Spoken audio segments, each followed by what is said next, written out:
Lula diz que vai continuar batendo no Banco Central para reduzir a taxa básica de juros da economia brasileira. A taxa básica da economia brasileira, que a gente conhece como Selic, hoje está em 13,75% ao ano. O Lula falou isso hoje, dia 21 de março. E hoje também, nesta terça-feira, a gente teve vários movimentos sociais e sindicatos protestando em várias cidades do Brasil contra o Banco Central e também contra o presidente Roberto Campos Neto. Juros baixos já, fora Campos Neto, menos juros, mais empregos, hashtag fora Roberto Campos Neto. Durante o ato das manifestações em São Paulo, os manifestantes fizeram um churrasco de sardinha. Segundo eles, esse animal é uma metáfora para o pequeno, o mais pobre, que é devorado pelos tubarões, que no caso, segundo eles, seriam as pessoas ricas do Brasil. Menos juros, mais empregos, com juros altos, só sobra sardinha para o povo. Aqui você vê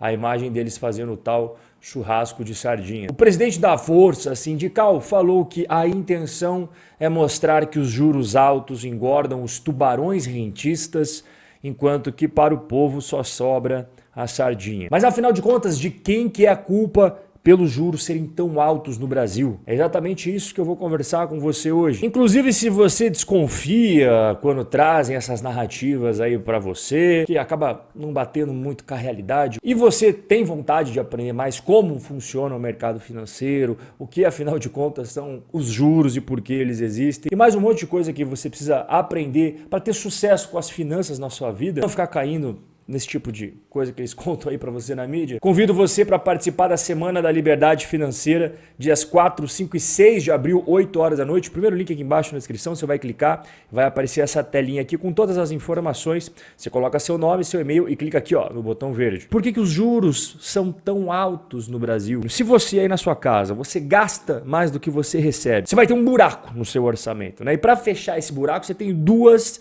saídas. Uma, começa a ganhar mais, só que você não pode chegar pro teu chefe e falar, pô, me paga mais. A segunda é você pegar dinheiro emprestado. O governo brasileiro é igual à sua casa. Se ele gasta muito mais do que ele ganha, também vai ter um buraco. O governo também não pode ficar batendo na porta dos cidadãos falando, pô, aumentei o imposto. Mês que vem aumentei de novo, aumentei de novo, aumentei de novo. Tem um limite para isso. Então ele vai pelo caminho de pegar o dinheiro emprestado. E toda vez que o governo gasta mais do que arrecada, se chama déficit. E como é que está o déficit do Brasil nos últimos anos? Em 2022, fechou com um superávit primário, ou seja, o governo conseguiu arrecadar mais do que gastou, que seria o cenário ideal para sempre. Em 2021, o resultado também foi de superávit primário. Mas antes disso, como é que foi? Olha, aí é a realidade que a gente está acostumado a ver no Brasil. Você está vendo aqui o amarelinho? Toda vez que ele está para cima do zero, é quando a gente teve superávit primário. E toda vez que ele está para baixo aqui, ó, você tá vendo? Significa que tivemos um déficit. E o que significa as barrinhas vermelhas? Significa receitas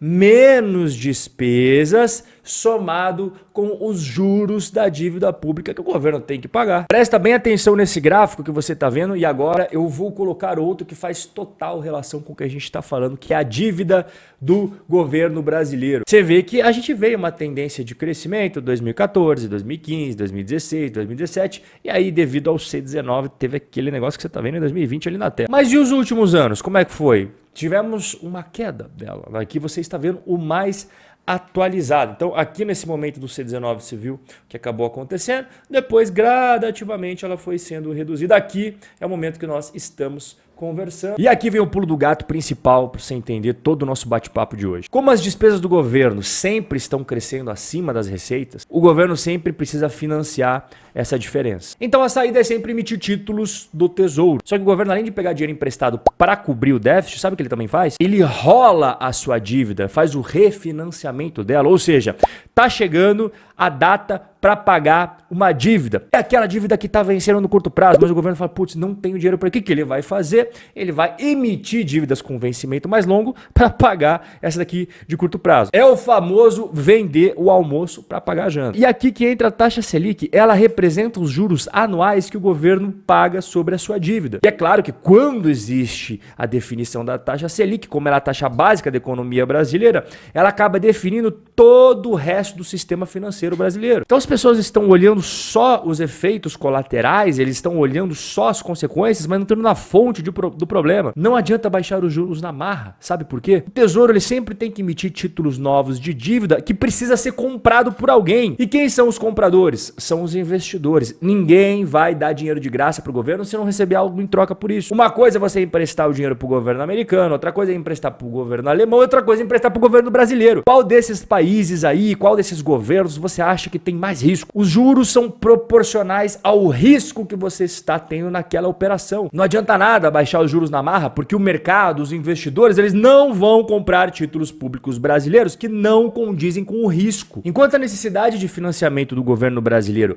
continuar alta e o Brasil for repleto de insegurança jurídica, ineficiência administrativa e tudo aquilo que a gente já conhece, não há espaço para grandes reduções nas taxas de juros. Apenas corte de gastos públicos pode fazer com que haja menos necessidade de pegar dinheiro emprestado, de refinanciar a dívida. O fato é que a taxa Selic, ela traz sim impacto direto nas finanças do governo e, por consequência, em toda a economia brasileira. E quanto maior for a Selic, maior serão os gastos do governo com a dívida. Só que sem corte de gastos, sem diminuição de tantas despesas que o governo tem, é impossível reduzir a necessidade de financiamento. Sem reduzir a necessidade de financiamento, ou seja, emitir títulos públicos, emitir dívida, é impossível a redução expressiva da taxa Selic. E sem uma redução expressiva da taxa Selic, os gastos com dívida no Brasil vão permanecer sendo altos. E isso é um ciclo vicioso que só vai terminar quando o governo fazer o mais impossível de tudo: cortar na carne os seus próprios gastos e a sua própria ineficiência e diminuir o seu tamanho. Cuidado com as narrativas prontas que são vendidas para você na mídia, porque a maioria absoluta delas tem um interesse obscuro por trás. Um forte abraço e a gente vai se ver no nosso próximo encontro.